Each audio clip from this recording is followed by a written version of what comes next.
everyone, welcome to this week's iWoman Report. I'm Cathleen Trigg-Jones in our New York City Broadcast Center. As always, we have a great show lined up for you today. Women's History Month is in full swing, and we have some exciting wins for women worldwide to share, including the first over-the-counter birth control pill to hit the market here in the U.S., a new sports bar just for you ladies, and I will be talking to two powerhouse women, two trailblazers who are fighting for our rights. But first, let's dive into some politics. Things are really taking a very interesting turn in the political world. After a surprising Super Tuesday defeat, Nikki Haley has announced she is ending her presidential campaign. This comes as the Supreme Court unanimously decided that Donald Trump could not be left off of any state's presidential ballot. The decision overrides the Colorado Supreme Court decision that previously barred Trump's name from its ballot after voters challenged his eligibility. Under Section 3 of the 14th Amendment of the Constitution, you can read it yourself, it states that no person who previously took an oath to uphold the Constitution can hold U.S. office if they have engaged in insurrection or rebellion against that same government.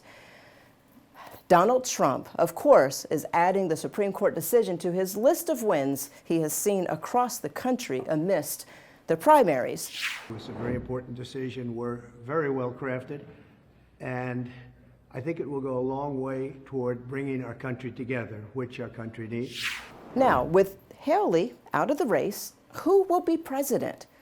This brings us to our question of the day. Last week, we did a poll to see who you are most likely to vote for in this election, with the teaser that we could actually see two women, Nikki Haley and Michelle Obama, go head-to-head in November. Well, overwhelmingly, the majority of you who did respond to our poll online, both men and women, said that you would 100% vote for the former First Lady, Michelle Obama. Well, I hate to be the bearer of bad news and break it to you, but Michelle Obama has responded to those rumors about running with a definite no.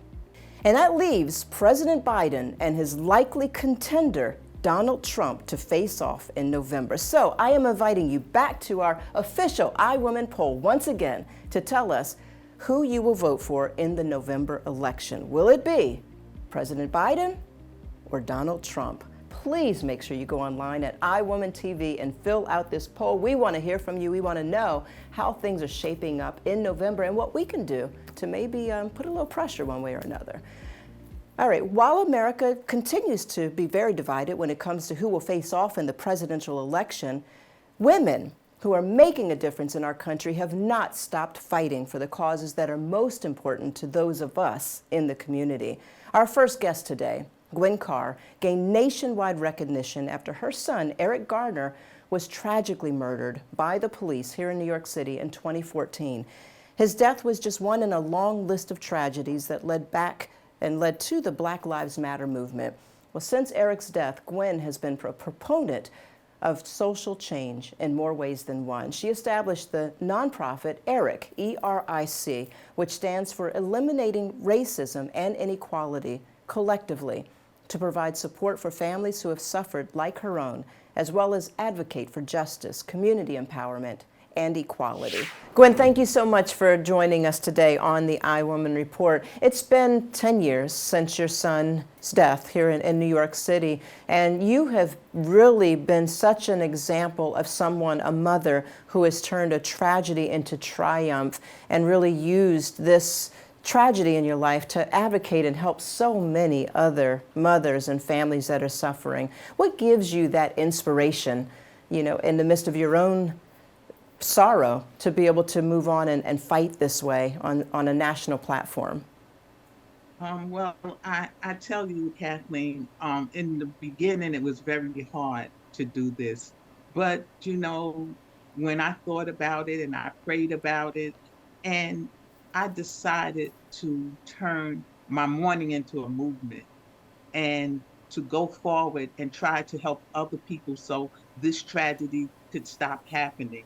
And when it happens to other people, we know we must embrace them, empower them, and enlighten them, because everyone is at a different stage when their child or their loved one is murdered. and we have to meet them where they are. So we have to love on them. We have to tell them what we do to get through the day. And sometimes to get through the day is just prayer and just thinking the positive things that I've done with my child and all the good that he has done. Yeah. Your organization, ERIC, E-R-I-C, named after your son, is doing that work on a national level. Tell me about the organization and specifically how you're helping to make a difference. We try to stay open and try to embrace others and try to show them that there's other things than, being in the streets, handling guns, selling drugs. There is more out there. They have more potential. The children, the youth have more potential than that. And we try to show them that. We try to show the mothers, like when they come on a yearly base. I have an event that they come, and it's not just mothers who there's mothers that people never heard of before that they are grieving just as hard as the rest of us. And we show them that you don't have to stay in the place where you are or the place where it took you when your child was murdered. What do you want people to remember about Eric? It's been 10 years, as we said. Many other cases have continued to happen. We experienced George Floyd and several others. What do you want the world, though, to know and the change that you'd like to see in the world? I just want them to remember his name, remember what he stood for, remember what his mom stood for. I stand up for getting laws changed, and that's how I got the Eric Garner anti-chokehold bill passed in New York. Right. Me and other mothers, we got the Right to Know Act passed. We got the special prosecutor passed. So we, even behind the scenes, we're doing a lot. A lot of people see me in front of the camera, but I'm doing work behind the camera. And I'm just hoping that the nation sees me as a positive, and I want to keep doing this work because the nation needs me and the nation needs you. We need everyone to keep doing this work. Exactly. Real quick before you go, I know you have an event coming up in the fall, and I want to make sure we support you and everybody knows how to buy tickets and get there because it is a fundraiser. Can you tell us about it? Yes, this is going to be the third gala for the ERIC Initiative Foundation. And so the gala is going to be September the 14th, which we're going to be celebrating his birthday, which would be his 55th birthday this September coming. Wonderful. And I hope many of you will come out because this is going to be a great celebration. And being it's going to be the 10th anniversary, I just want it to be just so wonderful with everyone coming to participate. Gwen, I just want to thank you again for coming, taking time out of your day to come here. Consider us a partner in this movement, this mission with you, and we will continue to be cheerleading from the background as you continue this fight for your son and all the other mothers and girls and women out there who need you. And I thank you again for inviting me, and it's been a pleasure. God bless you. Make sure you watch our full interview with Miss Gwen Carr on iWoman.tv. When we come back, some big wins for women as we dive into this year's Women's History Month. Women contribute $20 trillion to the global economy, yet there's not a news and entertainment network focused on the issues that matter most to us until now. Introducing iWomanTV. Become part of the fastest growing global network of women supporting women, featuring new, classic, and original films and TV shows. Studies show when women support women, they are much more successful. Feature your content on the only network created by women, about women, for everyone. Subscribe today at iWoman.tv.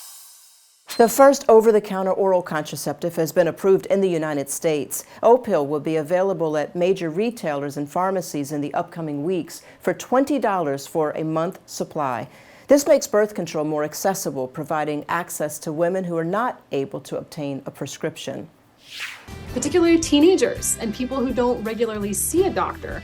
And then it also promotes responsible family planning early on. While the cost may still be a barrier for some women, it is a huge step forward in the fight for women's reproductive rights. Speaking of, did you hear that France is the first country in the world to include abortion rights in its constitution? That is right, by an overwhelming vote of 780 to 82, France has made abortion access a constitutional right, the 25th Amendment since the country's founding. And what it means is really that the French members of parliament wanted to react, of course, to the Dobbs decision, which was delivered by the Supreme Court of the United States in June of 2022. And there was a huge shockwave throughout the world after that decision. And the idea in France was really to say that we really wanted to prevent any kind of change in the political atmosphere around abortion rights. And we really wanted to secure the equilibrium that is the result of 50 years of legislation in France and sort of lock it into the Constitution. After the vote, the Eiffel Tower in Paris could be seen lit up with the message, "My body, my choice." This is a major win for the women in France, and hopefully it will become a catalyst for the women's reproductive fight and rights across the globe. Another issue women have been fighting for decades is equal pay. This year, Equal Pay Day falls on March 12th, right in the middle of Women's History Month. This day marks how long the average woman must work to earn the same amount as the average man did the previous year. It is one of the causes that we're taking on heavily this year at iWomanTV, getting women the pay that we deserve. Here to talk with us more about the gender pay gap is Kelley. Kate is an associate producer of the film Lily, as well as the executive vice president of partnerships for the accompanying Lily Social Action Campaign. Kate, welcome to the iWoman Report. Thank you so much for coming on to talk about this very important topic for women. We at iWomanTV have been talking about pay equity as long as we've been around. Will we ever have the ability to stop making this an issue? Not in the foreseeable future, unfortunately. We're currently hundreds of years away from achieving pay equity, and it is just a shame. And it's important that we start conversations about it. And with Equal Pay Day coming up next week, that's the intention of Equal Pay Day, to start having conversations, to create public discourse and awareness of the fight for equal pay, and hopefully it will get solved soon. 80 cents on the dollar that women are still making compared to male counterparts. And for women of color, Black women, 64%, Hispanic women, it's unbelievable that they could be making almost half of what men are making in this day and age. Right. Yeah. I mean, the stats are not fun to talk about, and essentially what Equal Pay Day means. And it's kind of confusing because a lot of people are like, let's celebrate Equal Pay Day. It's not a day to celebrate. This is the day that it takes us on average to earn the same amount of money that men made in the calendar year before. Until this is a conversation that men are involved in and more present and actively speaking out, and we are having a discussion about how to solve it, we're really talking in silos and in vacuums. So, this day is to create awareness, to start conversations, and hopefully, we'll be able to solve it in the near future. But right now, we've got to keep moving forward. What I'm so blown away by, though, is Lily and what she stood for and how she stood up for our rights. Can you give our viewers just a little bit of that history? Of course, Lily Ledbetter is a remarkable woman. She is still here with us today, 84 years young. She worked for the Goodyear Tire Factory for close to 20 years. And like you mentioned, it was strictly forbidden to speak about your pay. So at the end of her time there, close to past 19 years, somebody slipped her an anonymous note. On the note was her name and the name of her male counterparts, and it was made abundantly clear that Lily was making basically half of what the men were making. She decided that she was going to sue. She filed her suit, and she went on her trial and went into it, and ultimately Lily won her first round, lost her second round, and ultimately the Ledbetter-Goodyear case went to the Supreme Court, where due to a technicality in the law, the case was thrown out. And at that point in time, the Honorable Ruth Bader Ginsburg stepped in and said, this is not okay, and filed one of her most prominent dissents from the bench, talking about how the laws were insidious to women and that it was on Congress to change it, and really empowered Lilly to keep going. And ultimately, as President Obama's first act as president, from a legislative perspective, the Lilly Ledbetter Fair Pay Restoration Act was signed into law in 2009. But here we are 15 years later, and we still have a lot to go.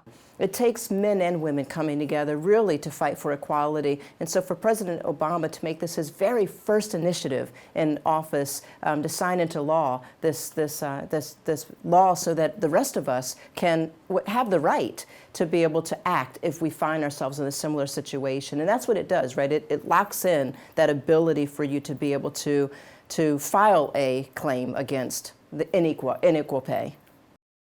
Essentially, the way the law was written, you effectively had 180 days to file a claim based on your first paycheck being issued.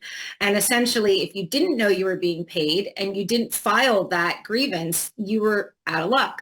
And so essentially, the law translates that to you now have 180 days from the time you find out that you're being unfairly paid to file suit. And the Lilly Ledbetter Fair Pay Restoration Act doesn't just apply to women. It's all marginalized individuals in the workplace. And so now it's being made into a film. The film, I'm told, is finished. When will we be able to see this work of art?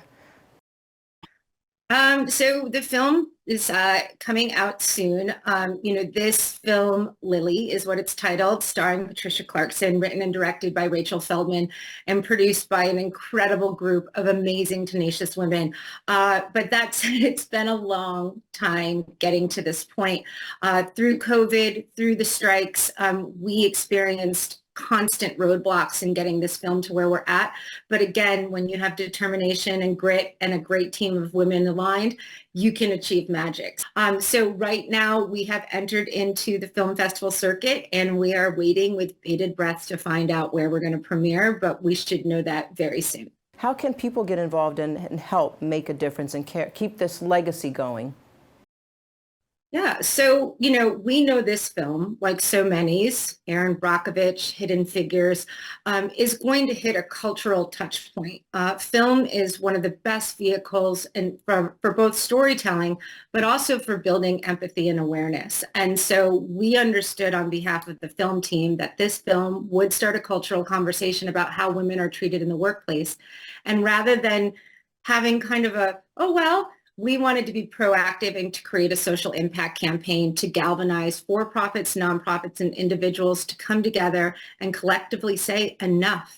Enough is enough. Let's be proactive. Let's come together. Let's change the dire landscapes for women. LillyMovie.com will give you a little bit of information. Everything will launch in tandem together when the film comes out. So right now, the social action campaign is starting to make some noise. We're hosting an event next week for Equal Pay Day. But it is our intention to really go public alongside the film. And again, to create an opportunity when you watch this film and you are rightfully angered by what you see play out on the big screen, to give you an opportunity to get involved. And so that will all come out in real time when this film is launched. Thank you again, Kate. Thank you guys. Have a wonderful day. Bye-bye. You can sign up to follow Lilly the movie and learn more about this incredible trailblazer, Lilly Ledbetter, at LillyMovie.com. When we come back, women's sports is exploding. We can't wait to unveil our new iWoman Sports Network this spring, but for now, we've got a new sports bar just for the girls. My name is Angela Simmons. I probably know me from television. I heard there was a celebrity in the house. I have cellulite. I don't want to do any surgery. I'm hoping Dr. Jones has an answer for me. We do a lot of non-surgical things. Yeah, I like non-surgical. Yes. The best procedure for Angela is the laser skin tightening procedure. It kind of feels like a hot stone massage. We'll turn on the music, get a nice little My spa kind of feel thing. for you. Lexington Plastic Surgeon. In honor of Women's History Month, a sports bar in Minnesota has just opened with one goal: Give the ladies what they want. Bar of Their Own is a bar that will exclusively play women's sports on the TVs, creating a safe space for women to enjoy their sports that is long overdue. It's exciting, it's exhilarating, it's overwhelming. We were expecting it to be busy, no question asked. This is exceeding any expectations I may have had. So there's no other place where I can come and be around people who care about the sport I love as much as I do. And so having a place where that's a guarantee is fantastic. Bar of Their Own is one of only a few in the country that offers exclusive viewing of women's sports, following Portland's The Sports Bra and Seattle's Rough and Tumble. At typical sports bars, women are often shoved into a corner, huddled around tiny TVs. You've been there, you've done it. But this is the exact opposite of what you're going to get at bars like Bar of Their Own, which offer a place for women to become a community and celebrate the way that we love together and bond over our special love for the game. Spaces like this would not be possible without strong women who dream them up, which reminds me of another thing that we wouldn't have if it weren't for a woman. Stick around to find out another thing the world would be without if it wasn't for the first woman ever to receive a patent here in the United States, and my thought of the day.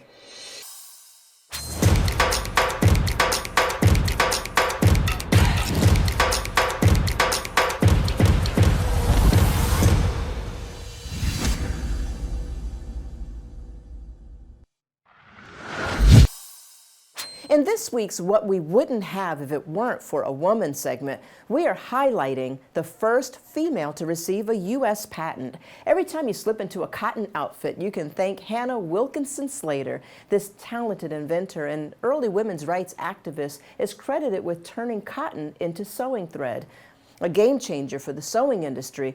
But there is some confusion about her being the first female patent owner because originally, Hannah received her patent under the name Mrs. Samuel Slater. It wasn't until the Patent Act of 1790 that women were finally able to apply for and receive patents. Before that, only men were given this right in the United States. Hannah didn't let this discrimination hold her back from living a full life of activism and community service, however, that has inspired her family for decades. She had 10 children, but died during childbirth at the young age of 37. You can actually visit the mill Hannah and her husband made famous in the 1700s. 2 centuries later, Slater Mill in Massachusetts is still standing, and it educates visitors about the history of the industry. The mill was actually the first successful water-powered cotton spinning mill in the United States and the first property to be added to the National Register of Historic Places. Definitely need to take a trip there to see that. And this brings me to my thought of the day.